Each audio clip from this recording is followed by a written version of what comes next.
Good morning, अस्सलाम वालेकुम my dear students. मैं हूं आपका एजाज सर, एक बार फिर आपके सामने हाजिर ऑनलाइन हेल्प के साथ। हमने लास्ट लेक्चर में बेटा स्टार्ट करा था डी ब्लॉक एलिमेंट्स, और लास्ट लेक्चर में मैंने आपको समझाया था कि डी ब्लॉक एलिमेंट्स क्या होते हैं, डी ब्लॉक एलिमेंट्स को ट्रांजिशन एलिमेंट्स का नाम क्यों दिया जाता है, किन डी ब्लॉक एलिमेंट्स को हम ट्रांजिशन एलिमेंट्स कह सकते हैं, किन डी ब्लॉक एलिमेंट्स को ट्रांजिशन एलिमेंट्स नहीं कहेंगे।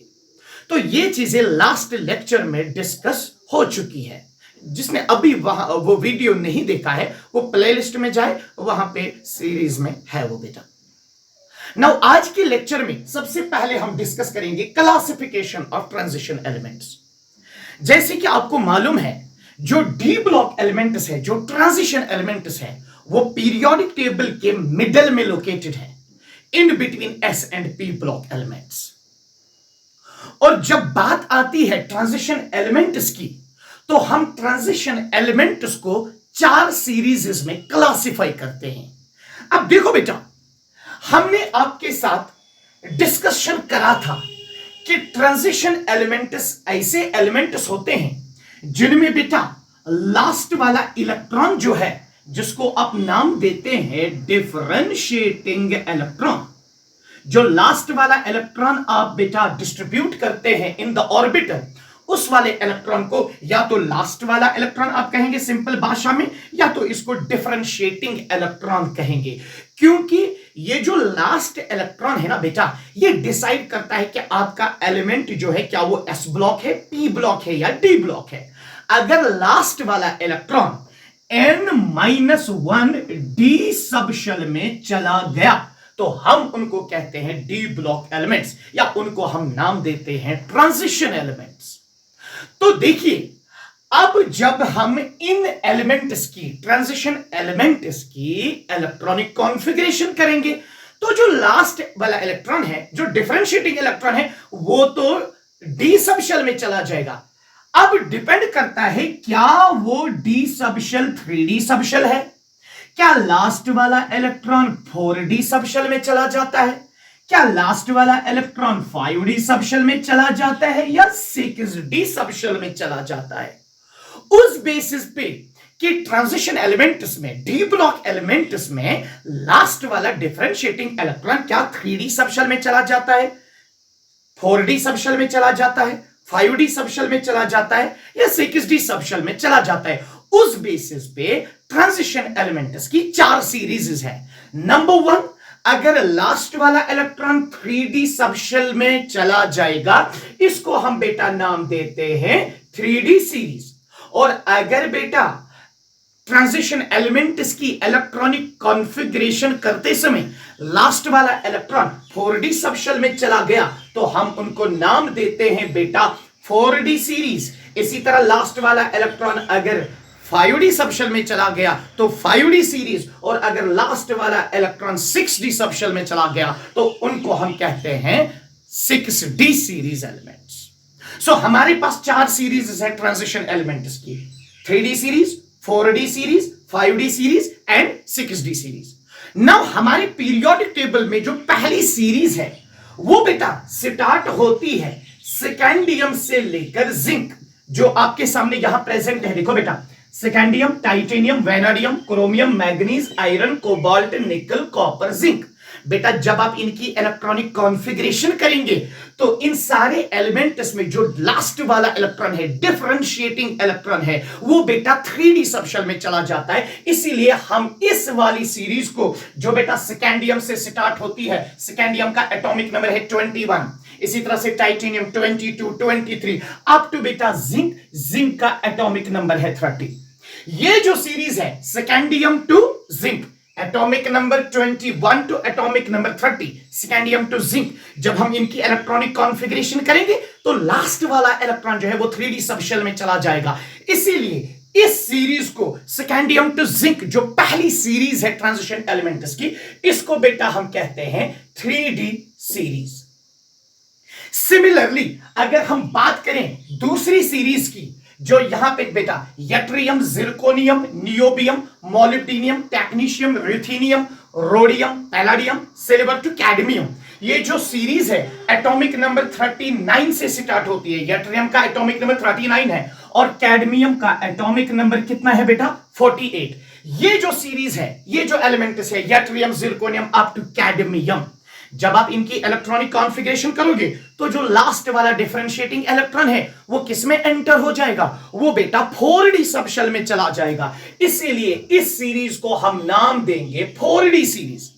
सिमिलरली जो यहां बेटा स्टार्ट होती है लेंथेनम से, this is lanthanum, hafnium, tantalum, tungsten, rhenium, osmium, iridium, platinum, gold and mercury.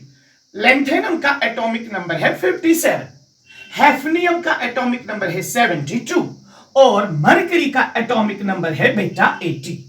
ये जो 10 एलिमेंट्स की सीरीज है, lanthanum, hafnium, tantalum, tungsten, rhenium, osmium, iridium, platinum, gold and mercury, जब हम इस सीरीज की इलेक्ट्रॉनिक कॉन्फ़िगरेशन करेंगे लेंथेनम टू मर्करी, तो बेटा लास्ट वाला इलेक्ट्रॉन एंटर हो जाता है 5d सबशेल में। तो हम इनको बेटा फिर कहेंगे 5d सीरीज। तो दैट मींस पहली सीरीज सेकेंडियम से जिंक तक 3d series, last electron 3d subshell में। यट्रियम से लेकर कैडमियम तक लास्ट वाला इलेक्ट्रॉन 4d सबशेल में, तो इसको 4d सीरीज कहते हैं। और लेंथेनम से लेकर मरकरी तक लास्ट वाला इलेक्ट्रॉन बेटा 5d सबशेल में चला जाता है, that represents the 5d series. Similarly उसके बाद जो लास्ट सीरीज है वो एक्टिनियम से स्टार्ट होती है। एक्टिनियम का एटॉमिक नंबर है 89। ये रथरफोर्डियम है, रथरफोर्डियम का एटॉमिक नंबर है 104 और ये सीरीज चलेगी and it ends on copernicium, Cn, copernicium, इसका एटॉमिक नंबर है 112। तो जो ये एक्टिनियम, रथरफोर्डियम से लेकर कॉपरनिशियम तक सीरीज चलती है, जब हम इनकी इलेक्ट्रॉनिक कॉन्फ़िगरेशन करते हैं तो लास्ट वाला इलेक्ट्रॉन बेटा 6d सबशेल में चला जाता है। इसीलिए इस सीरीज को हम कहते हैं 6d सीरीज। तो मालूम हुआ कि जो ट्रांजिशन एलिमेंट से 4 सीरीज हमारे पीरियोडिक टेबल में है। 3d सीरीज जो कि सेकेंडियम से जिंक तक 10 एलिमेंट्स है। 4d सीरीज जो कि यट्रियम से लेकर कैडमियम तक 10 एलिमेंट्स ये भी आते हैं। फिर 5d सीरीज लेंथेनम से लेकर बेटा मरकरी तक, तो 10 एलिमेंट से 5d सीरीज होगी, 5d सीरीज। इसी तरह से एक्टिनियम से लेकर कहां तक बेटा? कॉपरनिशियम तक, और ये रिप्रेजेंट करती है 6d सीरीज। सो 3d, 4d, 5d, 6d series. Now यहां पे आप कंफ्यूज नहीं होना, सर लेंथेनम का एटॉमिक नंबर है 57, उसके बाद हैफनियम का 72 एटॉमिक नंबर है, वो बीच में एलिमेंट्स कहां गए? देखो बेटा, लेंथेनम से लेकर हैफनियम तक जो बीच में 14 एलिमेंट्स हैं, उनमें लास्ट इलेक्ट्रॉन n-2 सबशेल में चला जाता है। लेंथेनम के बाद जो 14 एलिमेंट्स आते हैं ना हैफनियम तक, उनमें लास्ट वाला जो इलेक्ट्रॉन है ना वो f सबशेल में चला जाता है। तो वो d ब्लॉक नहीं होते, वो f ब्लॉक होते हैं। उनको यहां से निकाला गया और पीरियोडिक टेबल के बॉटम पे रखा होगा। आपने देखा होगा कि जो पीरियोडिक टेबल है बॉटम पे आपको 2 सीरीज मिलेंगी, वो f ब्लॉक एलिमेंट्स होते हैं। जो पहली सीरीज है वो है लेंथेनाइड सीरीज और वो यहां से निकाले गए 14 एलिमेंट्स है। लेंथेनम और हैफनियम के बीच में जो 14 एलिमेंट्स है ना वो f ब्लॉक होते हैं, इनको नीचे निकाला गया as a lanthanide series. Similarly actinium का एटॉमिक नंबर है 89 और रथरफोर्डियम का एटॉमिक नंबर है 104। ये जो बीच में एक्टिनियम के बाद जो ये 14 एलिमेंट्स हैं, इनकी जब हम इलेक्ट्रॉनिक कॉन्फ़िगरेशन करते हैं तो जो लास्ट वाला इलेक्ट्रॉन है वो n-2 f सबशेल में चला जाता है, तो ये f ब्लॉक एलिमेंट्स है। इनको भी निकाला गया, एक्टिनियम के बाद जो 14 एलिमेंट्स हैं इनको भी निकाला गया, पीरियोडिक टेबल के बॉटम पे रखा गया, लेंथेनाइड्स के नीचे। तो यहां पे आपके आ जाते हैं लेंथेनाइड्स, लेंथेनम और हैफनियम के बीच में, और यहां पे आते हैं एक्टिनाइड सीरीज, एक्टिनाइड्स आते हैं। दैट इज द रीजन यहां आपको 14 एलिमेंट्स की और यहां 14 एलिमेंट्स की गैप नजर आ जाएगी। आई होप आपको क्लासिफिकेशन समझ में आई होगी। ट्रांजिशन एलिमेंट्स की 4 बेटा सीरीज है, 3d series, 4d series, 5d series, 6d series. 3d series जो है वो जिंक, सेकेंडियम से लेकर जिंक तक, और जो बेटा 4d सीरीज है यट्रियम से लेकर कैडमियम तक, जो 5d सीरीज है वो लेंथेनियम से लेकर बेटा मरकरी तक, और जो 6d सीरीज है वो एक्टिनियम से लेकर कॉपरनिशियम तक है बेटा। तो ये सम टोटल ऑफ 40 एलिमेंट्स आते हैं, हर सीरीज में 10 एलिमेंट्स आते हैं। तो हमारे पीरियोडिक टेबल में ट्रांजिशन एलिमेंट्स कितने हैं बेटा? ये ना डी ब्लॉक एलिमेंट्स टोटल कितने हैं? 40। नाउ यहां पे एक नोट करने वाली बात है, हो सकता है वहां पे क्वेश्चन आ जाए। जो बेटा ये है ना, ये सारे के सारे डी ब्लॉक एलिमेंट्स है, लेकिन इन डी ब्लॉक एलिमेंट्स को हम ट्रांजिशन एलिमेंट्स कहते हैं, जो कि लास्ट लेक्चर में मैंने डिटेल में डिस्कस किया। और वहां पे मैंने समझाया ये जो एलिमेंट्स है बेटा, ये जो एलिमेंट्स है जिंक, कैडमियम और मरकरी, जिंक, कैडमियम और बेटा मरकरी, ये इनको छोड़कर, इन एलिमेंट्स को छोड़कर बाकी जो सारे एलिमेंट्स है वो ट्रांजिशन एलिमेंट्स है। ये जो जिंक, कैडमियम और मरकरी है ये ट्रांजिशन एलिमेंट्स नहीं है। अब हमें मजबूरी है कि हमें इनको यहां इन्हीं के साथ पढ़ना है, अदरवाइज ये जो है इनकी प्रॉपर्टीज ट्रांजिशन एलिमेंट्स के साथ नहीं मिलती। और इनको क्यों ट्रांजिशन एलिमेंट्स नहीं कहा जाता, इनको क्यों नहीं कह सकते, जिंक, कैडमियम, मरकरी को क्यों ट्रांजिशन एलिमेंट्स हम नहीं कह सकते बेटा? ये लास्ट लेक्चर में पूरी तरह से डिस्कस हो चुका है, प्लेलिस्ट में जाके आप वो बेटा देख सकते हैं, ठीक है? तो याद रखिएगा, जिंक, कैडमियम और मरकरी ट्रांजिशन एलिमेंट्स नहीं है, बाकी ये सारे के सारे ट्रांजिशन एलिमेंट्स हैं। हालांकि ये सारे डी ब्लॉक है, तो हम ये कह सकते हैं जितने भी ट्रांजिशन एलिमेंट्स है वो सारे के सारे डी ब्लॉक है, लेकिन सारे के सारे D block elements transition elements नहीं है। So all the transition elements are D block, but all the D block are not transition elements. अगर ऐसा होता तो जिंक, कैडमियम, मरकरी भी डी ब्लॉक है, वो तो ट्रांजिशन फिर होने चाहिए थे, लेकिन इनमें बेटा D10 कॉन्फ़िगरेशन है, कंप्लीटली फिल्ड डी सबशेल है, तो इसीलिए इनको हम नहीं कह सकते ट्रांजिशन एलिमेंट्स। आई होप आपको ये चीजें अंडरस्टैंड हुई होगी। तो अब हम यहां पे बेटा क्या करेंगे, अब हम यहां पे इलेक्ट्रॉनिक कॉन्फ़िगरेशन डिस्कस करेंगे इनकी। तो अब हम इलेक्ट्रॉनिक कॉन्फ़िगरेशन सीखेंगे, ठीक है?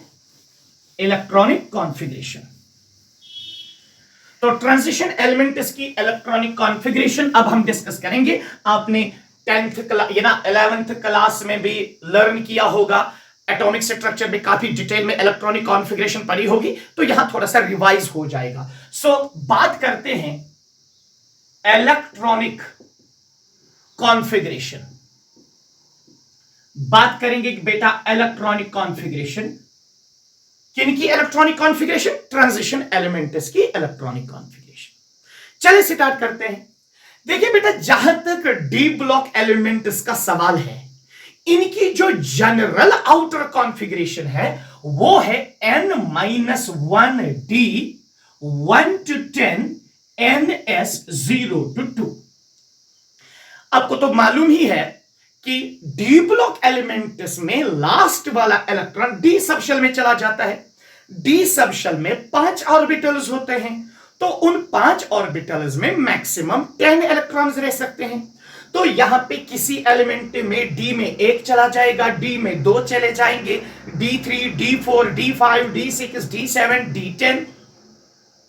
इसी तरह से जो यहां पे बेटा NS सबशेल है उसमें 0, 1 या 2 इलेक्ट्रॉन्स हो सकते हैं। सपोज करते हैं मेरे पास है 3D सीरीज के एलिमेंट्स, तो उनमें क्या आता है बेटा आपका? Scandium, titanium, vanadium, chromium, manganese, ठीक है बच्चा, iron, cobalt, nickel, copper, zinc. Now atomic number पता है, स्कैंडियम का एटॉमिक नंबर है 21, 22, 23, 24, 25, 26, 27, 28, 29, 30। तो अब हमें इनकी इलेक्ट्रॉनिक कॉन्फ़िगरेशन करनी है। जो आउटर मोस्ट कॉन्फ़िगरेशन है वो है n-1d 1 to 10 ns 0 to 2। यानी इन एलिमेंट्स में जो डी सबशेल होगी, मगर कौन सी डी सबशेल? n-1d सबशेल, वो प्रोग्रेसिवली फिल हो जाएगी, D1, D2, D3, D4। और जो इनमें आउटर मोस्ट s सबशेल होती है उसमें या तो 0 या तो 1 या तो 2 इलेक्ट्रॉन्स होंगे, ठीक है बच्चा? नाउ अगर हम बेटा देखेंगे स्कैंडियम का एटॉमिक नंबर है 21, इसका नियरेस्ट टू नोबल गैस कौन है? अब हम मतलब वो long 1s2 2s2 2p6 3s2 वो तो लंबा हो जाएगा। तो हम क्या करेंगे, हम पहले nearest noble gas configuration represent करेंगे। तो जो स्कैंडियम है, स्कैंडियम का नियरेस्ट नोबल गैस है बेटा ऑर्गन। ऑर्गन का एटॉमिक नंबर कितना है? 18। दैट मींस 18 इलेक्ट्रॉन्स की इलेक्ट्रॉनिक कॉन्फ़िगरेशन करी हमने। तो एटॉमिक नंबर है 21, 18 इलेक्ट्रॉन्स की कॉन्फ़िगरेशन हो चुकी है, नोबल गैस कॉन्फ़िगरेशन। अब यहां बचे 3 इलेक्ट्रॉन्स। तो उनमें से आपके पास 3d एंड 4s ऑर्बिटल है। तो ये 3d सीरीज है, लास्ट वाला इलेक्ट्रॉन किस में चला जाएगा? 3d में। आई बात समझ में? नाउ अब सबसे पहले आप किसको इलेक्ट्रॉन देंगे? 3d को देंगे या 4s को देंगे? जरा वीडियो को पॉज करिए और मुझे नीचे कमेंट बॉक्स में बताइए कि जब हम इलेक्ट्रॉनिक कॉन्फ़िगरेशन करेंगे पहले इलेक्ट्रॉन 4s को मिलते हैं कि पहले इलेक्ट्रॉन 3d को मिलते हैं? अरे बेटा इसके लिए n+l रूल मैंने लास्ट लेक्चर में अप्लाई करा हुआ है। इन दोनों में जिसका n+l वैल्यू, n का मतलब होता है प्रिंसिपल क्वांटम नंबर, l का मतलब होता है अज़ीमुथल क्वांटम नंबर। जिस ऑर्बिटल का n+l वैल्यू कम होगा उसकी एनर्जी कम होगी और बेटा उसी को इलेक्ट्रॉन पहले मिलेगा। तो अगर हम यहां देखेंगे 4s, इसमें प्रिंसिपल क्वांटम नंबर है 4, अज़ीमुथल क्वांटम नंबर है 0, तो n+l कितना आ गया? 4। और अगर हम 3d ऑर्बिटल की बात करेंगे तो इसमें n की वैल्यू है 3 और d सबशेल के लिए l की वैल्यू 2 होती है, तो इसका n+l आ जाएगा 5। तो 4s ऑर्बिटल का n+l वैल्यू कम आएगा, एनर्जी कम होगी, तो पहले हम इसी को 2 इलेक्ट्रॉन्स देंगे। तो फिर बताइए ऑर्गन के 18 इलेक्ट्रॉन्स, ये 2 इलेक्ट्रॉन्स कितने होंगे? 20। बचा एक, वो तो इसमें चला जाएगा। और इसके बाद यही कंटिन्यू करते रहो। टाइटेनियम में फिर क्या आ जाएगा बेटा? 3d2 4s2। वेनेडियम में क्या आ जाएगा बेटा? 3d3 4s2। क्रोमियम में बेटा एक्सेप्शनल इलेक्ट्रॉनिक कॉन्फ़िगरेशन देखने को मिली, हालांकि बड़ी फेमस एक्सेप्शनल इलेक्ट्रॉनिक कॉन्फ़िगरेशन है पीरियोडिक टेबल की, एक तो क्रोमियम एक तो कॉपर। अब आप एक्सपेक्ट कर रहे हो सर अब तो ये होना चाहिए 3d4 4s2, लेकिन बेटा ऐसा नहीं है, इसमें एक्सेप्शनल इलेक्ट्रॉनिक कॉन्फ़िगरेशन है, दैट इज 3d5 4s1। इसी तरह से मैग्नीज की इलेक्ट्रॉनिक कॉन्फ़िगरेशन बनेगी, पहले तो नोबल गैस रिप्रेजेंट करेंगे, फिर ये क्या बनेगा बेटा? 3d5 4s2। सिमिलरली आयरन की क्या बनेगी? पहले तो आप रिप्रेजेंट करेंगे ऑर्गन, उसके बाद 3d6 4s2। इसी तरह से फिर इसकी क्या बनेगी बेटा? 3d7 4s2 and similarly 3d8 4s2। Similarly copper के केस में क्या होना चाहिए? क्या एक्सपेक्ट कर रहे हो? यू एक्सपेक्ट कि इसकी इलेक्ट्रॉनिक कॉन्फ़िगरेशन होनी चाहिए ऑर्गन 3d9 4s2, लेकिन ऐसा नहीं है, यहां एक्सेप्शनल इलेक्ट्रॉनिक कॉन्फ़िगरेशन है, इट इज 3d10 4s1। और फिर बेटा लास्ट में जिंक है, दैट इज 3d10 4s2। तो यहां पे आप इस पूरी 3d सीरीज में 2 इलेक्ट्रॉनिक कॉन्फ़िगरेशंस एक्सेप्शनल देखेंगे। से फॉर एग्जांपल एक तो क्रोमियम है, क्रोमियम की होनी चाहिए थी 3d4 4s2, लेकिन इट इज 3d5 4s1। और कॉपर की इलेक्ट्रॉनिक कॉन्फ़िगरेशन होनी चाहिए थी 3d9 4s2, लेकिन it is exceptionally 3d10 4s1। So this represents the electronic configuration of the 3d series। और यहां 2 एक्सेप्शनल केसेस है, एक है बेटा क्रोमियम, एक है बेटा कॉपर। एक्सपेक्टेशन कुछ और है, लेकिन in practical there is something else. लेकिन बेटा ये सिर्फ 3d सीरीज में ऐसा नहीं होता है कि S1 कॉन्फ़िगरेशन आती है, हमारे पास उसके बाद 5d सीरीज 4d सीरीज है। 4d सीरीज में मोलिब्डेनियम, ल्यूथीनियम, रोडियम, सिल्वर, इसी तरह से प्लैटिनम, इसी तरह से गोल्ड, बेटा इनमें भी एक्सेप्शनल इलेक्ट्रॉनिक कॉन्फ़िगरेशन है, एक्सेप्शनल इलेक्ट्रॉनिक कॉन्फ़िगरेशन है। ठीक है, जैसे आपको यहां एक्सेप्शनल इलेक्ट्रॉनिक कॉन्फ़िगरेशन मिली, यहां S1 सिस्टम बेटा आ गया, इसी तरह से इनमें भी बेटा S1 सिस्टम आ जाता है। S1 कॉन्फ़िगरेशन हमने पहले ही बता दिया कि इनकी कॉन्फ़िगरेशन NS 0 से लेकर 2। अब सब एलिमेंट्स में आप देखेंगे S2 S2 S2 S2, लेकिन दो एलिमेंट्स 3D सीरीज में ऐसे हैं जिनमें S1 कॉन्फ़िगरेशन है, एक तो क्रोमियम एक तो कॉपर। इसी तरह पीरियोडिक टेबल में जो बाकी ट्रांजिशन सीरीज है वहां पे मोलिब्डेनियम, ruthenium, rhodium, silver, platinum, gold, जब आप उनकी इलेक्ट्रॉनिक कॉन्फ़िगरेशन बेटा प्रैक्टिस करोगे ना तो वहां पे भी याद रखना, वहां पे भी S1 कॉन्फ़िगरेशन। और बेटा एक सिंगल एग्जांपल है जिसमें S0 कॉन्फ़िगरेशन आती है बेटा, वो है पैलेडियम। पैलेडियम में सीधे बेटा D10S0 कॉन्फ़िगरेशन होती है। उसमें S में न तो दो इलेक्ट्रॉन्स होते हैं ना एक इलेक्ट्रॉन होता है। S सबशेल जो है S ऑर्बिटल कंप्लीटली बेटा वैकेंट होता है। तो इस तरह से हमने आपके साथ बात करी है इलेक्ट्रॉनिक कॉन्फ़िगरेशन की। Outer most configuration is n-1 D1 to 10 ns0 to 2। अब ये ns0 to 2 जीरो किसमें है? ये कॉन्फ़िगरेशन ट्रांजिशन एलिमेंट्स में किसमें पाई जाती है? इट इज बेटा पैलेडियम। और बेटा ns0 फिर ns1 ये किसमें पाया जाता है? ये कॉन्फ़िगरेशन किन एलिमेंट्स में पाई जाती है? एक तो क्रोमियम, एक तो कॉपर, और बाकी सीरीज में molybdenum, ruthenium, rhodium, silver, platinum and gold. और बेटा बाकी जो सारे एलिमेंट्स बचते हैं उनमें ns2 कॉन्फ़िगरेशन है। आई बात समझ में? चलिए अब मैं आपके सामने यहां पे ये चीज एक्सप्लेन करने की कोशिश करता हूं कि कॉपर और क्रोमियम में एक्सेप्शनल इलेक्ट्रॉनिक कॉन्फ़िगरेशन क्यों है। क्रोमियम क्यों शो करता है एक्सेप्शनल इलेक्ट्रॉनिक कॉन्फ़िगरेशन, कॉपर क्यों शो करता है exceptional electronic configuration. Now have a look and try to understand the things clearly. See बेटा हमारे पास है ये क्रोमियम, एटॉमिक नंबर है 24। अब इसकी इलेक्ट्रॉनिक कॉन्फ़िगरेशन एज एक्सपेक्टेड होनी चाहिए organ 3d4 4s2। This is expected, या जिसको आप ग्राउंड स्टेट कॉन्फ़िगरेशन कहेंगे या एक्सपेक्टेड कहेंगे, एक्सपेक्टेड कॉन्फ़िगरेशन। लेकिन पहले हम चेक करेंगे क्या इस कॉन्फ़िगरेशन में ये स्टेबल है, क्योंकि हर कोई स्टेबिलिटी जोन में आना चाहता है। एटम्स की अपनी दुनिया है, वो भी स्टेबिलिटी ही अचीव करना चाहते हैं।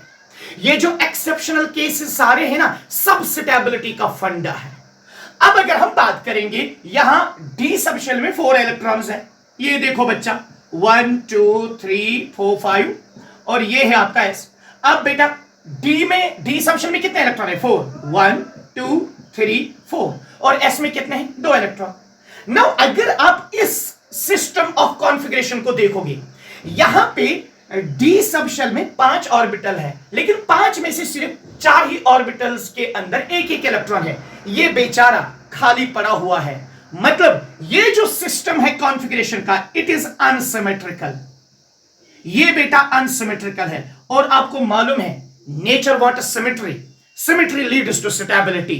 तो ये बेचारा क्रोमियम जिसमें अनसिमेट्रिकल कॉन्फ़िगरेशन है, ये चाहता है मुझ में भी सिमेट्री क्रिएट हो जाए ताकि मुझे भी स्टेबिलिटी मिल जाए।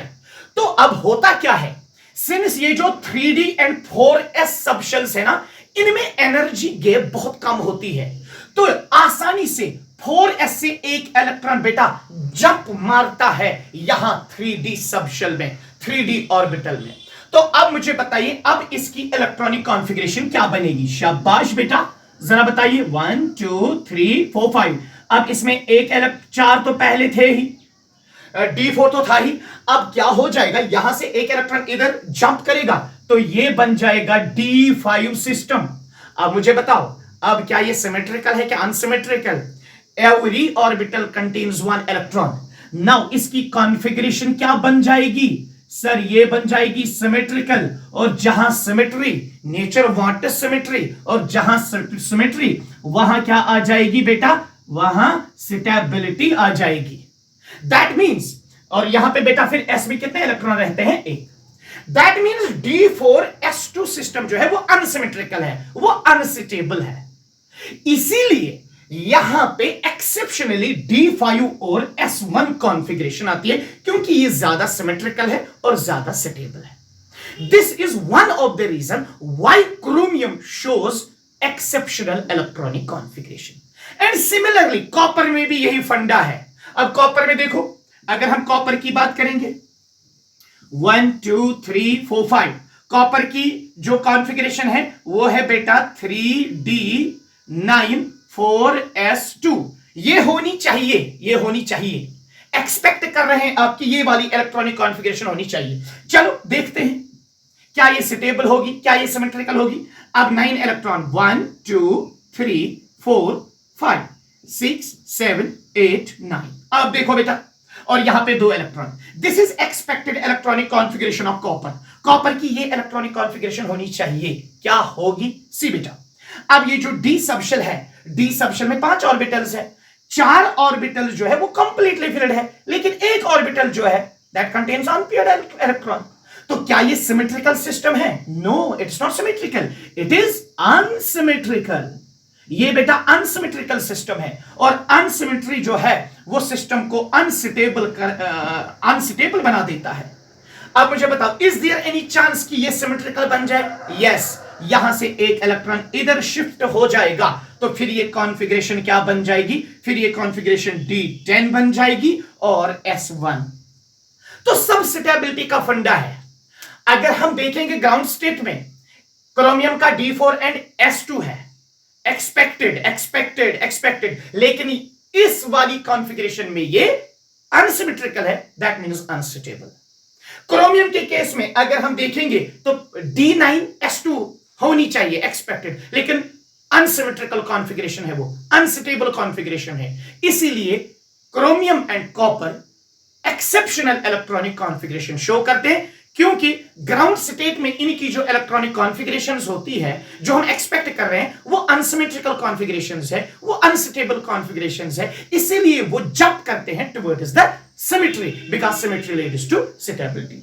ये हो गया एक रीजन कि कॉपर और क्रोमियम एक्सेप्शनल इलेक्ट्रॉनिक कॉन्फ़िगरेशन क्यों शो करते हैं। Now one more reason I will tell you. एक और रीजन हम बताएंगे कि क्रोमियम एंड कॉपर में एक्सेप्शनल इलेक्ट्रॉनिक कॉन्फ़िगरेशन क्यों। तो सबसे पहले रीजन क्या है? सिमेट्रिकल और अनसिमेट्रिकल इलेक्ट्रॉनिक कॉन्फ़िगरेशन में स्टेबिलिटी डिफरेंस। अब देखिए, हमारे पास है ये है बेटा डी सबशेल। अगर मैं क्रोमियम की बात करूं, क्रोमियम की कॉन्फ़िगरेशन जो आप एक्सपेक्ट कर रहे हो, expected configuration, expected electronic configuration is organ 3d4 4s2। This is what you expect, ऐसा होना चाहिए। अब देखिए, ये जो इसमें डी सबशेल में 5 ऑर्बिटल्स है, इसमें कितने इलेक्ट्रॉन है? 4, 1 2 3 4। बात को समझिएगा, ये जो डी सबशेल है, डी सबशेल में 5 ऑर्बिटल्स है। उन 5 ऑर्बिटल्स में जो इलेक्ट्रॉन्स होते हैं, वो इलेक्ट्रॉन्स अपनी पोजीशन एक दूसरे के साथ एक्सचेंज करते हैं, क्योंकि ये डिजेनरेट ऑर्बिटल्स है। एक ही सबशेल के ऑर्बिटल्स, डी सबशेल के ये जो 5 ऑर्बिटल्स है, इनकी एनर्जी सेम होती है। तो इनमें जो इलेक्ट्रॉन्स होते हैं ना, वो एक दूसरे के साथ अपनी पोजीशंस एक्सचेंज करते हैं। उस एक्सचेंज के दौरान कुछ एनर्जी रिलीज होती है, उस एनर्जी को कहते हैं एक्सचेंज एनर्जी। तो अगर मैं बताऊं, जो आप एक्सपेक्ट कर रहे हो क्रोमियम की कॉन्फ़िगरेशन, तो उसमें 4 इलेक्ट्रॉन्स है, कितने एक्सचेंज होगा? देखो बेटा, ये जो इलेक्ट्रॉन है, ये इसके साथ भी एक्सचेंज करेगा पोजीशन, ये इसके साथ भी एक्सचेंज करेगा पोजीशन, और ये बेटा इसके साथ भी एक्सचेंज करेगा पोजीशन। मतलब ये वाला जो इलेक्ट्रॉन है पहले, ये कितने एक्सचेंज करेगा? 3। देखो, एक तो इसके साथ करेगा, इसके साथ करेगा, इसके साथ, तो हो गए 3 एक्सचेंज प्लस। अब ये वाला जो इलेक्ट्रॉन है, ये इसके साथ करेगा और इसके साथ, हो गए 2 एक्सचेंज प्लस। अब जो ये लास्ट वाला ये वाला बचा, ये सिर्फ इसके साथ कर सकता है, तो हो गया 1 एक्सचेंज। तो टोटल कितने इलेक्ट्रॉन एक्सचेंजेस पॉसिबल है? यहां पे कितने इलेक्ट्रॉन एक्सचेंजेस? 6। नाउ अब अगर यहां इस क्रोमियम के केस की ये वाली कॉन्फ़िगरेशन हम कंसीडर करेंगे D5S1, यानी कि 3d5 4s1, तो यहां पे 1 2 3 4 5, यहां पे इसमें कितने इलेक्ट्रॉन्स है? डी में 5 इलेक्ट्रॉन्स है। तो यहां पर भी एक्सचेंज हो जाएंगी पोजीशंस, क्योंकि ये डिजेनरेट सब ऑर्बिटल्स हैं। एक ही सबशेल के 5 ऑर्बिटल्स की ऑलमोस्ट सेम एनर्जी है, तो यहां जो इलेक्ट्रॉन्स है एक दूसरे के साथ पोजीशन एक्सचेंज करेंगे, उस पोजीशन एक्सचेंज करने से एनर्जी रिलीज होती है, उस एनर्जी को हम कहते हैं एक्सचेंज एनर्जी। और जितनी एक्सचेंज एनर्जी ज्यादा होगी उतनी ज्यादा स्टेबिलिटी होगी। तो अब यहां पे एक्सचेंज बेटा काउंट करो, ये जो इलेक्ट्रॉन है ये तो इसके साथ भी एक्सचेंज करेगा, इसके साथ भी एक्सचेंज करेगा, इसके साथ भी एक्सचेंज करेगा, इसके साथ भी एक्सचेंज करेगा। मतलब ये जो इलेक्ट्रॉन है 4 एक्सचेंज करेगा, ये जो इलेक्ट्रॉन है इसके साथ, इसके साथ, इसके साथ 3 एक्सचेंज प्लस ये कितने एक्सचेंज करेगा, ये तो 2 एक्सचेंज करेगा, ये कितने करेगा 1, तो टोटल कितने एक्सचेंज हो गए 10। तो अगर हम D4 क्रोमियम की ये वाली कॉन्फ़िगरेशन काउंट करेंगे, इसमें लेस एक्सचेंज होते हैं, तो यहां पे लेस एक्सचेंज एनर्जी होगी, लेस एक्सचेंज एनर्जी होगी। और अगर एक्सचेंज एनर्जी कम है तो बेटा ये लेस स्टेबल होगा। दैट मींस ये वाली कॉन्फ़िगरेशन एग्जिस्ट नहीं करेगी क्योंकि ये लेस स्टेबल होगी। एक रीजन तो मैं ऑलरेडी पढ़ा चुका हूं, ये दूसरा रीजन है जो मैं आपको बता रहा हूं। अब अगर हम ये वाली कॉन्फ़िगरेशन क्रोमियम की काउंट करेंगे तो यहां पे 10 एक्सचेंज, सो यहां पे याद रखो मोर एक्सचेंज एनर्जी। जितने ज्यादा एक्सचेंज उतनी ज्यादा exchange energy and more stability. तो अब आप मुझे बताइए क्या क्रोमियम ये वाली कॉन्फ़िगरेशन अचीव करेगा कि ये वाली तो अनस्टेबल होगी। 2 रीजंस, एक पहले बताया अनसिमेट्रिकल है कॉन्फ़िगरेशन, दूसरा लेस एक्सचेंज एनर्जी। लेकिन जो ये वाला है, जो इन प्रैक्टिस क्रोमियम की कॉन्फ़िगरेशन है 3d5,4s1, एक तो ये सिमेट्रिकल है तो ज्यादा स्टेबल, एक तो एक्सचेंज एनर्जी भी ज्यादा है तो ज्यादा स्टेबल। आई होप मैंने बहुत कोशिश की आपको यह समझाने की कि क्रोमियम एंड कॉपर की एक्सेप्शनल इलेक्ट्रॉनिक कॉन्फ़िगरेशन क्यों होती है। 2 रीजंस, एक तो सिमेट्री का कॉन्सेप्ट, एक तो एक्सचेंज एनर्जी का कॉन्सेप्ट। और अब क्रोमियम की एक्सेप्शनल इलेक्ट्रॉनिक कॉन्फ़िगरेशन 3d5,4s1 है। अब आपके लिए एक क्वेश्चन मैं यहां पे देता हूं, आप कमेंट बॉक्स में जरूर मुझे बताइएगा कि कौन सी कॉन्फ़िगरेशन ज्यादा स्टेबल होगी। बेटा एक D9 3d9 4s2 और 3d10 4s1, इनमें मुझे बताइए ज्यादा सिमेट्रिकल कॉन्फ़िगरेशन कौन, ज्यादा कहां एक्सचेंज एनर्जी होगी और ज्यादा स्टेबल इलेक्ट्रॉनिक कॉन्फ़िगरेशन कौन होगी, D9 सिस्टम या D10 सिस्टम। तो ये था हमारा आज का लेक्चर। कल फिर से हाजिर हो जाएंगे आपके सामने एक और ट्रांजिशन एलिमेंट्स का लेक्चर लेके। तब तक के लिए अल्लाह हाफिज, थैंक यू सो मच।